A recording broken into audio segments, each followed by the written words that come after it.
Makhaya, ngithi namhlanje ake ngibuye sithathe imibuzo evelayo kuma-comment section. Kodwa ngaphambi kokuthi ngenze lokhu ngizocela ngokuqala ngibonge.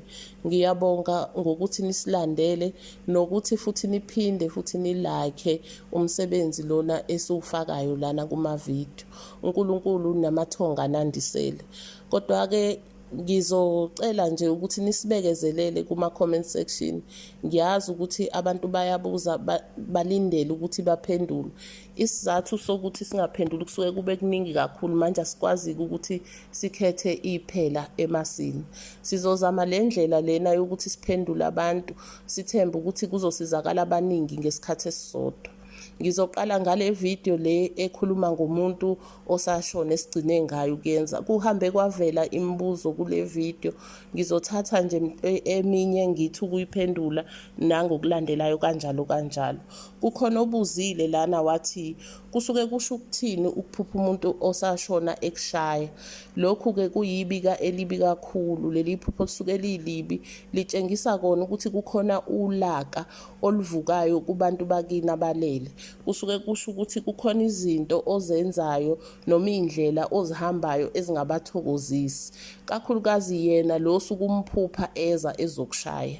Uma kuwukuthi uphupha lana, kukhona obuzile wathi uma kuwukuthi uphupha umuntu engasekho egula, lokhu nakho kubi.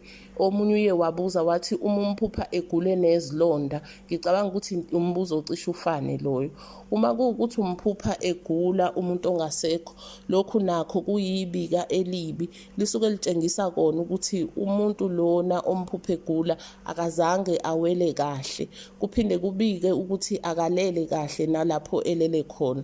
Kusuke kusho kona ukuthi-ke kumele kube khona izinto ezenziwayo ukumhlambulula ukuze akwazi ukwelela emathongweni, ngoba lesifo lesi noma lesimo esathatha impilo yakhe sisaqhubeka sisamhlupha lapho ekhona.